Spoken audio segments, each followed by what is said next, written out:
We're so glad to be together. Hey, we're starting a new sermon series today. It is Jeremiah, Take the Next Step of Faith. We're going to be looking for the next 4 weeks at a character, not a king. Sometimes we look at characters in the Bible and we say, hey, I get them. I can understand them. A king is a person with power and a throne and authority and people, subjects, and probably a crown, maybe a scepter. Jeremiah is not a king. Sometimes we look and we say, well, I get characters in the Bible, shepherds. You know, maybe I don't know a shepherd, but I get the idea. They have sheep. They are caretakers. We think of Jesus as the good shepherd, taking care of flocks. Well, Jeremiah is not a shepherd. We think, okay, there's characters in the Bible we can really understand and relate to. Fishermen, you know, we think of some of the disciples who got in the boat and how fishing is a metaphor for our lives as Christians. They get in their boats, they cast out the net, they follow Jesus, they listen, the fish come, they share the fish with others. Jeremiah is not a fisherman. What is Jeremiah? Jeremiah is a prophet. We're going to have our sermon slides on here. Jeremiah is a prophet. And what we see with Jeremiah as we go to our next slide, we're going to see that Jeremiah lived in a time that was very confusing and very complicated for the people. He lived at the actual end of a kingdom. Sometimes you may feel like life is crumbling. Well, for Jeremiah, life was crumbling. This did not feel like the end. This was the end.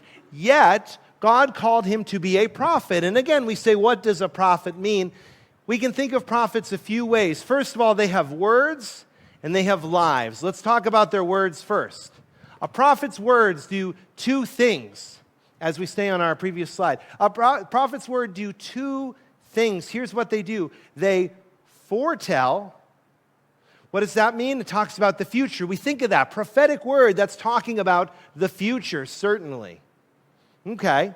So Jeremiah is living in a complicated time and talking about the future. He's going to talk about two things. We think of Jeremiah as the weeping prophet. So he's going to talk a lot about destruction and destruction of nations. But he's also going to talk foretelling about the future of hope, what we think of as a messianic hope, hope through Jesus. They foretell, but they do something else. Prophets like Jeremiah foretell. Foretell is about the future. Foretell is about the present. He would talk about what they're going through and what they're facing. And so we see that his words do both of these things. But we're calling this series Take the Next Step of Faith because we don't just focus on his words. We're going to focus on Jeremiah's life and actions. And we're going to see that literally his entire life serves as an object lesson for what it means to follow God. At one point, he's going to maybe you've had a time in your life where you feel like life circumstances have thrown you into a well. That's intentional. We see what it means to be a person of faith, what it means to follow God through Jeremiah. And you're going to see right away in this text, this lovely text that Christine read for us, see that Jeremiah is an unlikely person. He's going to have excuses. He's going to deal with what I like to call the 5 deadly words for every Christian. Every single one of us has to deal with these at some point. He's going to directly throw these up in his own way, right in the text. God can't use me because. Have you ever felt this? I want you to put 5 fingers up. This is one of the only times I'll have you do something interactive. This is important, though. Put 5 fingers in the air. Say it with me in 3, 2, 1. God can't use me because. Earlier we were in a service outside and we were looking at a dumpster. And I said to my friends there, I want you to take those 5 words. I don't want you to put them in the recycling bin because then we'll have to reuse them. I want you to take them and I want you to throw them into the dumpster. We're sitting here, the dumpster's over there. Let's throw these words into the dumpster. These are not helpful, but what do they come from? They come from then, they come from now, and they come from fear. God can't use me because something then, something in my past, a decision I made that I regret. God can't use me because I'm that same person and I did that thing. Maybe a missed opportunity. You know, I was young once. I had so much energy, no gray hair, but Now I'm old. Oh, I can't do it now. God can't use me because I missed the boat. Someone else will have to take up that job. It's not for me anymore. God can't use me because of that. What about now things? God can't use me because I'm busy. Have you ever felt this? I'm too busy to be used by God. God's going to use someone a little less busy than me. Have we felt this? What about this? God can't use me because I'm so anxious. The world is anxious. My life is anxious. The news is anxious. Scrolling on social media, anxious. God can't use me because there's calm people. I'm not calm. I'm anxious. What about fear? God can't use me because I'm so afraid about this with my children. I'm so afraid about this with my marriage. I'm so afraid about this with getting old and aging. Let's throw those words out. They're not helpful. They're not biblical. Let me give you something that is biblical, that Jeremiah starts with these 5 words, and he has to understand this is our big idea for today. 5 better words. I'm part of God's plan. This is not self-help. This is not affirmations. This is biblical truth. I'm part of God's plan. I choose what happens next. God has a plan, purpose. God has a redemptive history on behalf of creation. It's documented in the Bible. If you have a Bible, look at your Bible for a moment. If you brought a pocket Bible, we'll need it in a moment as we look through the text and study together. The Bible documents God's historic redemptive effort on behalf of creation. We know that God created. It was perfect. It was wonderful. Sin entered the world. We were powerless over it. Jesus walked life, died on behalf of us for our sins. And all we have to do is have faith. We begin to be made right with God. We lose the power and the guilt of sin, and now we can walk living in faith, renewed as we see the redemption, God's redemptive history. We start to see the ministry of reconciliation in our world. I'm part of God's plan. It's not that you're going to find each of us in the Bible or David in the Bible, but the Bible shows us God's plan. We are part of it. We choose what happens next. God is already working. And now, Jeremiah was in the same boat. You may come today feeling like God can't use me because. Jeremiah had to work through that. We got to work through that. As we're in this step, you'll see that this series is called Take the Next Step of Faith. What does it not say? It doesn't say take the next leap of faith. Is a leap of faith helpful? No, it's not helpful. Why? What does the writer of Hebrews say? The writer of Hebrews says, does he say we will leap by faith, not by sight? No, he says we will walk by faith, not by sight. We take the next step of faith, knowing life is a long, slow journey, and faith is a long, slow walk. I'm part of God's plan. I choose what happens next in my life. We see this with Jeremiah. We're going to open up in the Old Testament book of Jeremiah to the very first little bit. God is going to give victory over these 5 deadly words. God can't use me because. We got to start with circumstances. There are external things in our lives that we look and we disqualify ourselves because of. We say, oh, I was born in the wrong time. If I was born 100 years ago, then I could really do something for the Lord. But not in 2023. These are the wrong times. It's all wrong. If only things were different. Have you ever felt this? If only I lived in a different time. I was born in the wrong decade. I was born in the wrong generation. No, no, no. Look what happened with Jeremiah. We're going to open to the first 3 verses of the entire book. We're going to get the context. We're going to see his circumstances. And guess what, friends? You're going to see his circumstances are a lot worse than ours. These are the words of Jeremiah, son of Hilkiah. What does that mean? Think of him as a pastor's kid. They didn't have pastors, they had priests. He is in the priestly line. He's the PK, and here he is. He has an opportunity to do something. What does it say? One of the priests from the towns of Anathoth in the land of Benjamin.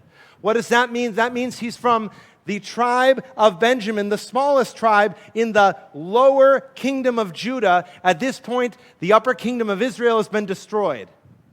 And now Judah is the last kingdom standing, and he has an opportunity to be here in the literal last days of his country. It's going to start okay. Look at what it says.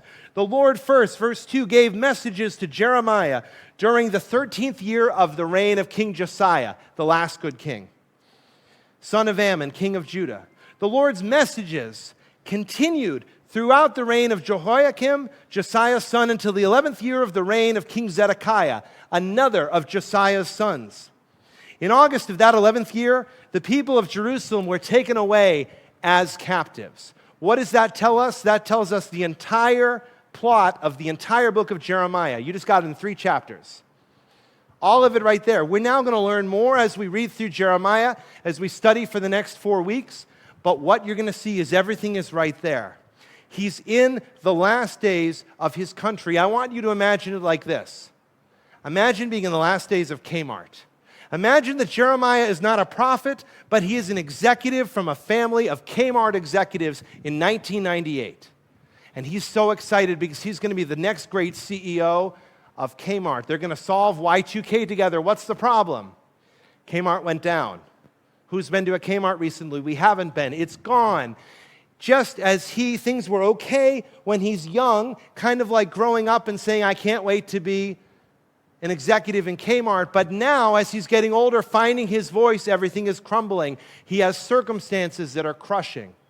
Throughout history, Christians who have made a difference have had to deal with this. Can we agree? Every single Christian we've ever been inspired by has needed God, not them, but God, to provide victory over circumstances so all the external stuff doesn't take over.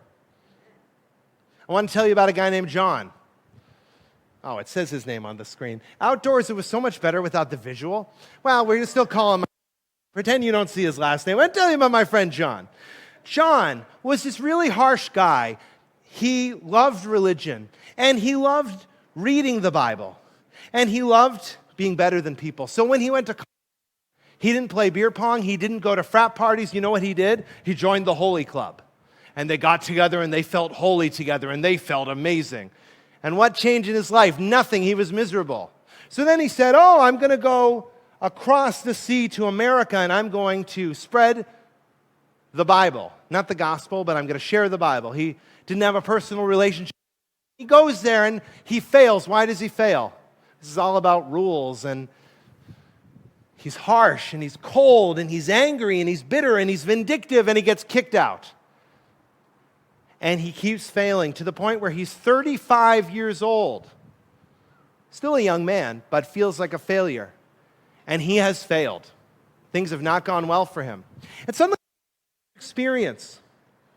His heart feels a little different. The Lord does a work in his heart, and he starts to have a personal relationship. And he realizes that it's not that he has to be vindictive, it's not that he has to be legalistic, he just has to love God and be open. And we'll talk about this more as we go. But then he looks at the church and he says, the church has an amazing opportunity. We have to start preaching the gospel. We have to start talking about the fact that Jesus changes things, that the gospel changes things, and he tries to do it. But the church is elitist, kind of like the old John. And what do? They say, hey, your message is threatening, and they kick him out. And he doesn't have a license to preach now, and he doesn't have a key to preach. But his friend George says, hey, John, I have a solution for you. You know where you don't need a license or a key? The field. You should go out and preach to poor people in the field and see what happens. Quickly, 20,000 people at times are gathered hearing the gospel. And it is literally said he goes and speaks to minors. Historians have literally said that he prevented a civil war in England because people heard the gospel, stopped their bitterness, started living for Jesus, started seeing the greater good, and started living a different way. Now, how does that relate to us? When we see our circumstances, we can feel like John Wesley, or we can feel like Jeremiah. The last days, everything's wrong, if only. But here is our option, my friends. With God, no circumstance should define me. Let's say that together. With God, no circumstance should define me. And Jeremiah had to start with that. But you're going to see, he hasn't even gotten to his moment of God can't use me, because that comes next. Because the external can crush us and define us. But even if it doesn't, what happens? We start to get something in our brain. The excuses. We now need victory over the excuses. If we are defined by the circumstances, we can't go on. But then we get to the point where now we say, I need victory over my excuses, and I have to look internally. Let's continue looking through here. So he's accepted his life as a direct message from God. Who'd like a direct message from the Lord? Not like reading the Bible and you saying this applies to me, but God speaks directly to you. Look, God's going to talk to Jeremiah. Look at this. Ready? The Lord gave me this message. Let's receive that. Who'd like to get a message from the Lord this morning? The Lord gave me this message. I knew you before I formed you in your mother's womb. Before you were born, I set you apart and appointed you as my prophet to the nations. O sovereign Lord, I said, I can't speak for I'm too young. God, you can't use me because I'm too young. Jeremiah disqualified himself. I want you to notice two things. He is young. He certainly is young. He's probably 20-ish, maybe 19. He's a young man. Let's think of him as 17, 18, 19, a young, knuckle-headed teenager. So he's young, but God is appointing him to do something. He's appointing him to talk not only to his nation, but to nations. Now, I don't know about you. When I was 17, God didn't set me to talk to the president and to talk to the United Nations. You know what I was doing? Playing Xbox. Jeremiah has an amazing opportunity, but what does he say? God's speaking directly to him, and what's he saying? I'm too young. I can't use me because I'm too young. God's saying, well, hi, I'm talking directly to you. What are you talking about, Jeremiah? You're giving me an excuse, but Jeremiah can't get out of his way. And this is one of the things. We have to say, why do we start with the excuses? Researchers have looked, and they want to say, why are capable people reluctant to step up? This is something that's been asked. Why are capable people reluctant to step up? It's been said it's about risk, and it's three types of risk. Interpersonal risk with relationships. If I step up, it'll hurt my relationships. If I say yes to God, and God has a plan and purpose for me, it's so much easier to say God can't use me because if I step up, it'll change the way I interact with my family. If I accept this, that I have to start doing this Bible study, now other people, it affects, if we have a Bible study in my home, it'll make my neighbors a little uncomfortable. Maybe a family member, I have an unsaved family member, they won't like it. Things will be different. But the second one is not just relationships, but reputation. If I step up, it'll hurt my reputation. What will the Joneses think about me? What will people think? If I start taking steps for the Lord in my life, if I say yes to God, if I let my faith not just be a brain thing, but a life thing, people might think differently. And then, third reason, people come after me. Friends, let's be honest. If I step up and I say, hey, I'm going to step up for God, and people now know I'm a Christian, some Christians get known for doing some pretty bad stuff. And now, something we have to deal with is that we can look around and say, Christians have done bad things. Christians have really messed things up at times. Now people can look at me and associate me with all those people. But the reality is these are just excuses. These are just things that keep us at bay. With God, we don't need excuses. No excuse should limit me. I want to tell you about my friend Matt. My friend Matt is a mentor in my life. And my friend Matt is not someone who has great degrees. He's not someone who has great formal education. But he also doesn't have excuses either, because here's what he's told me. He said, David, this is what I have. And I said, Matt, what's that? He said, I have this. I said, Matt, what are you talking about? He said, I have this. I just surrender to God, and I know that, I'm surrendering to God now. And it's an everyday, every moment thing. And I don't need formal other things. God's going to give me what I need to make a difference. And I don't need excuses. And I don't need to worry about my circumstances. I give this to God, continual surrender to God. Okay, this is what I have. I don't have a lot, but God just simply used me. And so with God, no excuse should limit us. This is my one time I'll ask you to raise hands again. Who here has ever had an excuse stop you from doing the right thing? We've all had it. Jeremiah had that too. Do you see that? This guy, who's one of the key figures in the Bible, starts with this. You're in good company, my friends. If you've ever had an excuse limit you, you're in good company. I want to reread what he says before we finish the text. Here's what it says here. Let's be super clear. O sovereign Lord, I said, I can't speak for you. I'm too young.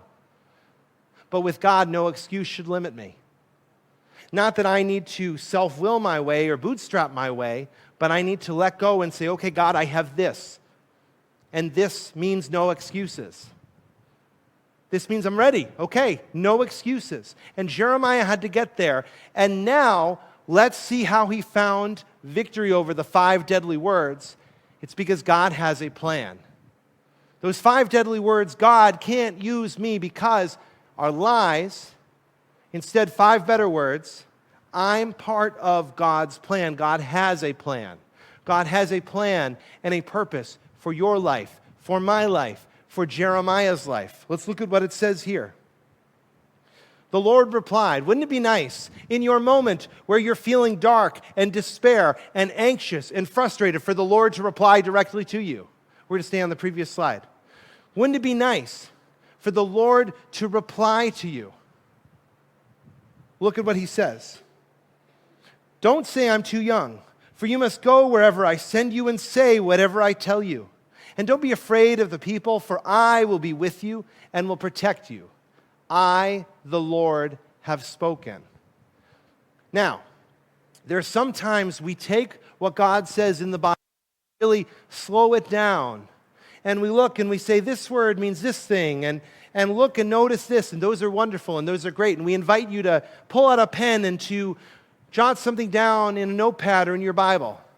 We're going to do something different on this. There are some times with prophetic language, remember, with the prophet, his words were meant for then, and they're meant for the future, and they apply to us too in many ways. God has a plan for our lives. God doesn't necessarily have the plan for you to be the prophet of Judah because Judah's not around anymore. But what does God have a plan for each of your lives? And we don't need the excuses, and we don't need the circumstances. We're going to have victory because God has that plan. And so I've taken these words and I've rewritten them from God's perspective to you. I'm going to read it once, and we're going to read it together. We're going to the screen because this is what it means. God is saying this to you. Don't disqualify yourself. Don't say the circumstances are too much. Don't come up with excuses. Don't disqualify yourself. I'm giving you a mission. Who's the I, God? I, God, am giving you a mission. The mission isn't necessarily to be a pastor or to be the prophet of Judah. The mission is contextual for each of us. We all have a mission, watch. And guidance. Guidance is found here. Guidance is found among us with other Christians. Get in a home group. Be talking with your spouse. Pray together. Come together. Get guidance from the Word. Turn to Proverbs. See the practical things that God has given us.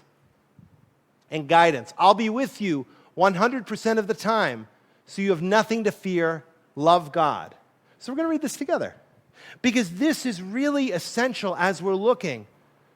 If we are disqualifying ourselves, take exactly what God is saying to Jeremiah and to each of us. Let's read it. Don't disqualify yourself. I am giving you a mission and guidance. I'll be with you 100% of the time, so you have nothing to fear. Best part, love God. Okay, now, with that, here's my thing. I love Jeremiah. You can tell. You're like David, the obscure characters in the Bible. I get loving Peter because everyone knows Peter, but Jeremiah, being prophet, why do you love Jeremiah? After 4 weeks, my goal is that every single person here is going to love Jeremiah too. He's great. Why is he great? Because he's relatable. Because he's not the king. because he's not the guy who gets it right. He gets thrown in a well. No one listens to him. They think he's like just some weird, crazy guy, and he has no influence, but he continues to say, I love the Lord, I'm going to follow, I'm going to serve. Eventually, they take him off, and literally, they kidnap him to Egypt. We have times in our lives where we just feel just taken away, and things are just taken over our lives. We can relate so much to Jeremiah, but let me tell you why I love Jeremiah. It comes down to this story of his call, the beginning of his ministry. When I was a little boy, little boy, I was about 3 years old, and every single night, my mother read to me out of this big red book of Bible stories. And I remember 3 stories especially from age 3 or so. There was the call of Samuel, where literally Samuel thought he was hearing another person's voice and it was God, and finally has to say, here I am, Lord. Then I remember the call of Isaiah. It was the year that King Uzziah died. And then I remember the call of Jeremiah, this guy saying too young, and I started to have this light in my life. And this light was a sense, as a little boy, that I was called to love and to serve the people of God in the church. And it was clear for a 3-year-old. And you can say that's weird. 3-year-olds don't have any clarity. Well, it was clear for me. And so when I got to church and it was time for the message, you know what I did? I grabbed the microphone and I was so excited, and I tried to have a sermon to the congregation. To the point where my parents sat me down and said, David, if you keep doing that, you can't be in church. And I said, that's fine. I'm going on strike. And for a month, I sat in the nursery and refused to go into church because I wanted to preach to the people as a 3 or 4-year-old. And finally, I attended church appropriately, but this light continued in my life. And I remember after church, I would gather all the kids into the pastor's dad's office. And we'd get playing cards, and we'd make elaborate card castles. And it was my first small group. And we didn't discuss Jeremiah. We discussed how to appropriately construct a card castle. And I loved it. And I felt like I was shepherding children. And there was this light in my life and the sense of call. And then middle school hit. And we moved. And I went to a Christian school. That's good news, right? No, because there were super Christians there. They listened to Christian music, and I listened to AC/DC. It was bad. I was a heathen. And that light started shrinking a little bit in my life, but not that much. And I continued on, and eventually I survived middle school. We moved to Plymouth, and I had an opportunity to start serving a little bit in my church as we moved here, and I was a 16-year-old kid in this church that I now serve. And that was great, but I had these friends when I went up to church camp who were, and they raised their hands. And I sat there like this and sang the praise song awkwardly. And you know what happened? That light, it seemed to shrink just a little bit for me. That light that I was carrying since a little kid. And again, I started feeling less than. I started giving excuses now. Oh, they really are at the kind of church that really gets them ready to serve God, and I must not be, I guess. And I started coming up with these weird excuses that didn't mean anything. Then I got to college. And I go to campus ministry. I actually meet my wife through campus ministry, my wife and I. And there's more super Christians. And I feel less and less and smaller, and eventually I drop out of college. And now I'm home angrily on my parents' couch, but this other group of people starts saying, hey, you have some gifts and some skills with young people. Why don't you come to the school? And this light gets smaller and smaller because people start telling me, hey, you should be a teacher. And I do. And I like it. And I feel like I can serve the Lord a little bit. And I start to have this circumstance that I'm no longer in the church. Mainly, I'm now in the school. And I say, well, my circumstances, I misunderstood it as a little, gotten it wrong as a 3-year-old. For the next 13 school years, remember being a kindergartner, then remember graduating high school. That's how long I spent in the schools again as and it started to get, that light started to get less and less and less, and I thought I was going to be a principal, which would have been fine, but it wasn't that sense of call that I got as a little boy. It wasn't when I was reading that Bible story book with my mom, it wasn't to be a principal, it was to serve the church. And then the pandemic happened, and education became nonsense. And literally, there was no school, and instead I sat for 100 days in a prayer meeting with members of this church. And suddenly the light came back, and I finally had clarity. And I finally said, you know what? I've been making excuses. I've been letting circumstances define me, but God was pretty clear with me that He has something for my life. Here we are today. I don't have to. But now let me apply it to you. Each of us does not have to be defined by your circumstances. God is asking you to do something in your life. You don't need to give excuses. Let's read this again. Don't disqualify yourself. I am giving you a mission and guidance. I'll be with you 100% of the time, so you have nothing to fear. Yes. God has a plan for me today. Each of us. Every single one of us here. Now, we'll throw this graphic on the screen.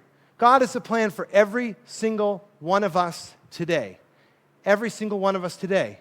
All success is His, not mine. So now here's my question for you. And it's pretty simple. Have you with the 5 deadly Christian? God can't use me because. We're going to have the elders come forward. We're going to have the band come forward.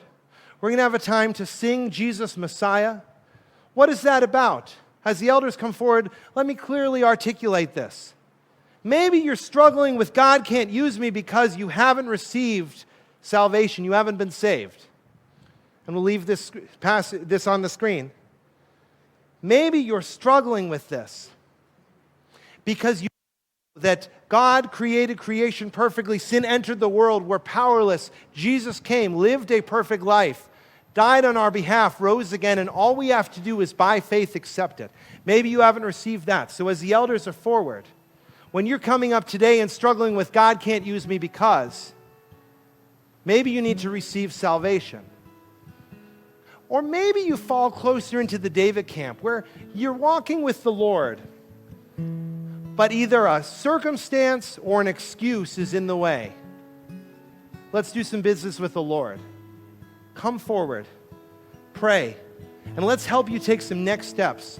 We're here as a church not to put on a show every week, but to worship God. And how does that happen? That doesn't just happen with hands or with singing. That happens with hearts. That happens with us coming forward and saying, God, I'm struggling with God can't use me because. Lord, what would you have me do next?